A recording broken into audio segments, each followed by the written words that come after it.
Okay, let me just go back a couple of pages.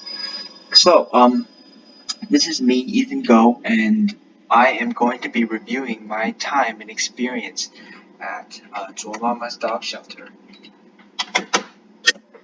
So, the location of it is featured up in the picture in the upper right corner there. It might be a little skewed by the text, but that shouldn't be that big of a deal.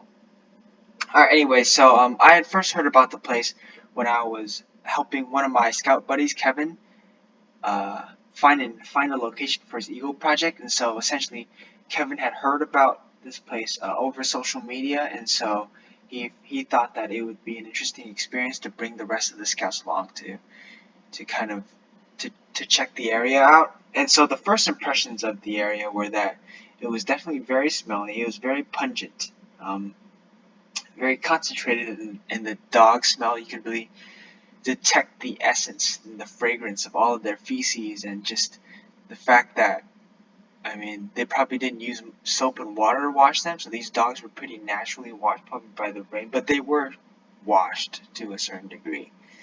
And the physical condition of the place was also pretty in shambles. Like, the shelter was constructed of scrap metal, and not even that, but like it was kind of littered all over the place. And so when we went there, we had helped organize and and help in assisting disposing some of those extra pieces of scrap metal.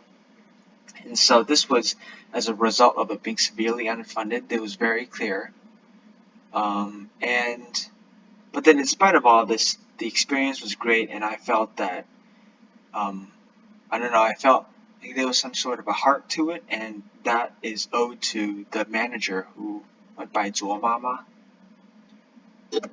And so with that said, I would like to propose the question of who is Zuo Mama. So to find that out, I actually conducted an interview with her in an attempt to kind of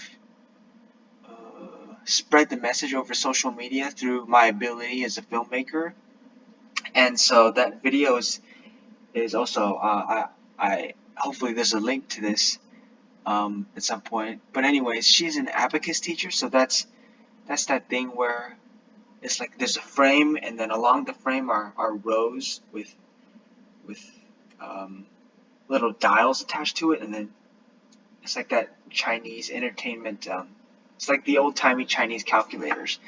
And so I don't think that she has a family, but a lot of volunteers and friends come and help her in the assistance and the maintenance of the area. And so why the land is so severely underfunded is because the land is actually a property of the government. So the plot of land on which Zhuo Mama and her dog shelter operate on, it's a government plot of land. And so, not officially being a legitimate venture, she can't accept any financial donation, so she can't accept any money or anything like that. And so all of the donations must come either in food or met or dog medicine or in materials. And so she values her dogs as if they were her own children. Now, so here are some of the dogs featured there. So yeah, they're all very happy, and she cares very much for these dogs. And it was really a fun time just being able to work in an environment with so many of these cheerful spirits just shambling around the place. And so and these pictures shown here, we also from the documentary, it's there to kind of, well, not the documentary but my movie, so to show that she cooks the food for them as well, and also she has like an entire medicinal cabinet where she stores all of the pills that the dogs may need. And yeah, so as for her impact on the community, upon my arrival, I was informed that she's been diagnosed with cancer, and that's very unfortunate. Um, but in the time that she has left, she plans to resolve all of her affairs regarding the shelter and the dogs, to make sure that they're all safe, and that the operation of caring for them will be continued in her absence. And this is because she's lived her life completely devoted to these dogs. Like, as I mentioned before, she cares for them as if they were her own children, and she really does go that extra length to secure that welfare and all of the necessities and the resources that these dogs need.